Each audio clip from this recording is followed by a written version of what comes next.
Isang pinagpalang araw po sa inyong lahat, bayang karerista, kwentuhan balitang karera with Bossing Arriba King. For today's video ay magbibigay na po tayo ng ating reviewer and giya para sa araw ng linggo. Mas exciting po ito, araw ng linggo. Kaya ito ang inuna ko, ang Henry Cojuangco Cup 2025 3-year-old local imported challenge 2 bayang karerista. Yun nga lang, wala si Morally. At magsimula na po tayo kagad at meron pong 8 karera ang hinanda ang Metro Manila Turf Club ngayong araw ng linggo. Let's go! At dito nga po sa race number 1, bayang karerista, ang start ng ating first peak 5. Dito po maglalaban-laban si Right or Wrong, Elegant Lady. Nandito rin po si Amor Mi Amor, Malibu Princess, Brown Pirate nandito rin, at si Speed Lady Majestic Star. Tingnan po natin ang mga latest run nito at nalalamado po dito itong numero 6 na si Brown Pirate, tuhog po sa tip. At ito nga po bayang karerista ang huling panalo ni Brown Pirate kamakailan lang, last November 9, at dito nagtala siya ng 1.25 kaya po nalalamado yan, at dito tinalo niya si Sir William 22-23 at 26 bayang karerista Many Length Brown Pirate. At ito naman ang huling takbo ni Amor Mi Amor na siguradong bebenta sigurado sa race number 1 yan. Dito pangalawa sa bugaw si Amor Mi Amor. Last October lang to at 1,600 ang takbuhan kasi dito. Couple entry sila ni Amor My Love. Amor Mi Amor, pangalawa sa bugaw. So dito nga po, bayang karerista sa race number 1, alam nyo naman, ito si Celebrity lang yata ang walang chamba dito, pero halos lahat may chamba, anybody's race din. At alam nyo naman, uso sa karera ngayon yung ganyan, nagkakabiyahihan o nagluluko yung mga llamado. Ganun pa man, bayang karerista, kukunin ko pa rin pamprimera yan, numero 6 na yan, si Brown Pirate na mayroong 1.25, at kukuhanin ko pong second choice dito, itong numero 2 na si Elegant Lady, na kalabitin, bayang karerista si Elegant Lady, sa totoo lang, kalabitin lang to. So dito bayang karerista, dalawa po ako sa 1 at 2. Good luck po dito sa race number 1. At dito na nga po tayo, bayang karerista sa race number 2. Ito na nga po ang main event para sa araw ng linggo, ang 3-year-old local imported challenge 2, Henry Cojuangco Cup, bayang karerista, 1,800 meters ang paglalabanan. Dito po bayang karerista, dito po tayo lalagay sa couple entry na kaani sa panalo, numero 3 reverse merger, at may couple entering Bass Rocket na isang dermating kabayo at 1,800 meters po ang distansya nila ngayon. At kukunin po nating second choice dito, syempre itong si Resonant, na alam nyo naman to bayang karerista, hindi lang masyado inilaban ng nakaraan to. Parang wala kasing panalo kay Morally. Ngayon wala si Morally. So second choice po natin yan, Jeffrey Sarati ulit, numero 4 Resonant, at isasama ko pong third choice pang protection din, itong couple entry numero 2 na si Anytime Anywhere at Tease the Moon, na lagi namang in the money din tong dalawa na to sa mga ganitong klaseng labanan. So dito po bayang karerista sa race 2, tatlo tayo, 3, 4 at 2. Good luck po dito, kayo na bahalang magdagdag.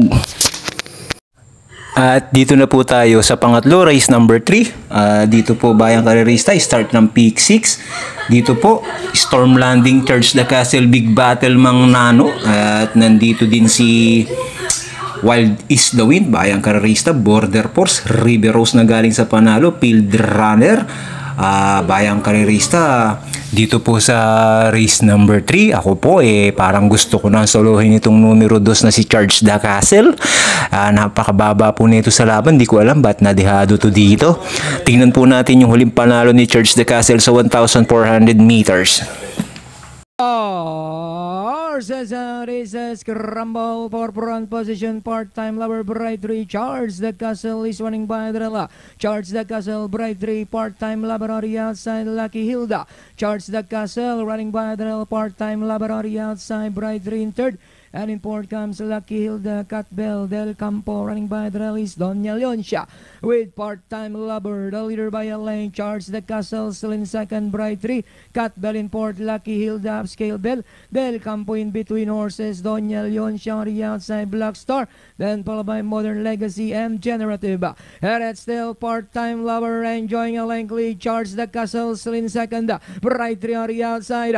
Charge the Castle takes the lead on the outside. outside, part-time lover. Bright 3 moving up on the outside, Catbell Del Campo. Now we have Charge the Castle takes the lead, part-time lover on the outside, Bright 3. Here comes Del Campo together with Catbell. We Charge the Castle this time by a length and a half. On the outside, part-time lover, Del Campo in third as the field turns for Roma. And it's still Charge the Castle, Del Campo, part-time lover on the outside. Charge the Castle, still the leader by a length. Del Campo, part-time lover, but it's still Charge the Castle, Del Campo. Charge the Castle now racing away, and finally Charge the Castle, Del Campo. Close, Modern Legacy 6, part-time lover, Bright 3. So yun nga, bayang karerista, nakita nyo naman, Charge the Castle. Ito, last September 13 lang din to. 1.25 sa 1,400. At kung mapapansin nyo, bayang karerista, tignan nyo naman ang mga tinalo niyan. Del Campo, part-time lover. Sila Modern Legacy, Bride 3. Magagalingan tinalo nito Charge the Castle, bayang karerista. So dito po sa race number 3, first choice nga po natin yan, numero 2 na si Charge the Castle. Kung maglalagay po ako ng pamproteksyon, isasama ko po itong numero 9, Field Armor, na mayroong 1.26 sa kanyang barrier trial. So dito po sa race number 3, 2.9 po tayo. Good luck po. At dito na po tayo sa race number 4. Labanan uli ng mga imported. Magagaling na kabayo ulit. Exciting uli ito, bayang karerista. At nandito yung bagong kabayo numero 1 na si Love by Strand, na nagtala ng 1.11 sa may kabilang karerahan sa kanyang barrier trial. Bayang karerista, Love by Strand, 1.11. At ito nga po, bayang karerista, yung preba ni Love by Strand last November 6 sa barrier trial sa PJC. Nagtala ng 111.6. Tinalo sila Bass Rocket, Love by Strand. So dito nga po sa race number 4, bayang karerista, bagamat maganda ang takbo ng Love by Strand na yan, pero ako po, dihado po ang kursonada ko dito. Ito pong numero 4 na si Del Campo. Ito po kasing si Del Campo, bayang karerista, hindi pa nakakakuha ng unang panalo. Palagi ko ngayon na mananalo to si Del Campo. Mukhang malaki tsamba nito at maraming magpuputputan sa harap. At kukunin ko po second choice dito, bayang karerista. Ito nga pong numero 1 na si Love by Strand, na masusubukan po ngayon ng kanyang tibay. At kukunin ko din po third choice dito, itong numero 7 na mayroong 1.23 sa 1,400 meters. At gamay na gamay po ni Jeffrey Zarate, Kang Kalukwin, bayang karerista, isang matuling kabayo matatag sa harap. Palagi ko ito makakasabay nila dyan. So dito, bayang karerista, sa race number 4, kayo na bahalang magdagdag 4, 1 at 7 po tayo. Good luck po dito. At dito na nga po tayo sa race number 5, bayang karerista. Dito na rin tayo lalagay sa numero 1 na si Bohemian, na tuhog po sa tip at napakababa po daan kasi sa laban na ito. At kukuhanin po natin pang protection dito itong numero 6 na si Blame the Ghost, na nakakailang sunod na panalo, paumento. Sasama po nating third choice dito, bayang karerista, itong numero 5, 14 de Oktubre, na uhaw na rin po sa panalo, bayang karerista. So dito po sa panlima, tatlo po tayo, 165. Good luck po dito sa race number 5. At dito na nga po tayo sa pang-anim, race number 6. Dito po sa race number 6, bayang karerista, nandito yung kabayo ni Big Boss James numero 4 sa si Captain Det, na nagtala po ng 1.14 sa kanyang barrier trial. At ito nga po ang barrier trial ni Captain Det, kung saan tinalo siya dito ni High Level, isang magaling na kabayo. Dito nagtala ng 1.14 si Captain Det, sinakyan ni RC Simasio. Ngayon Jeffrey Zarate ang sasakay dyan, Captain Det. So dito nga po, yan ang ating first choice, numero 4, Captain Det, sasakyan ni Jeffrey Zarate. At kukunin ko po second choice dito, bayang karerista, si Kentucky Rain. Itong numero 6, numero 5, Kentucky Rain, second choice po natin. At isama po nating third choice itong si Feisty, numero 9, na nagpakita na rin po ng buti nung nakaraang laban. So dito po sa race number 6, bayang karerista, 4-5, 4-5-9. At dito na po tayo sa race number 7. Dito po sa race number 7, ang nakatip dito si Mahusay Ay numero 11 at si numero 4 coming early. Ano kayang dahilan at bakit dalawa ang tip ni coming early dito bayang karerista sa race number 7? Kailan ba huling tumakbo yan? Tignan natin ang huling takbo ni coming early. Horses we have Dakota Elegance fast moving up now on the outside. Money for Gabriel coming early. Also moving up now is Mystic Jude coming early. Dakota Elegance, Money for Gabriel 3 wide on the outside comes Mystic Jude. Hakim in fifth position and right or wrong coming early. In the middle portion is Dakota Elegance. On the outside, Mystic Jude, Money for Gabriel.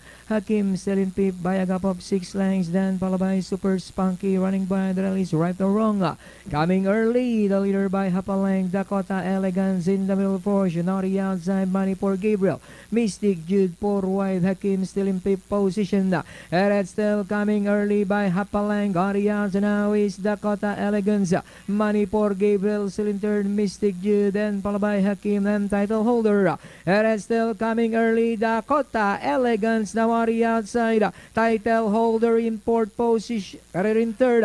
But it's still coming early on the outside. Dakota Elegance title holder as the field turns for Roma. And it's still coming early. Dakota Elegance title holder down on the inside. Dakota Elegance coming early, running by the It's now Dakota Elegance coming early, running by the Dakota Elegance coming early, title holder, but it's still Dakota Elegance coming early. And finally, Dakota Elegance coming early, Hakim, title holder. At yan nga ang naitala ni coming early bayang karerista 1.25. Nakita nyo bayang karerista hindi masyadong ginalaw at hindi naman pinalo. Palagi ko nalalamado ngayon yan dito sa race number 7 coming early. Last October 5 lang po yan.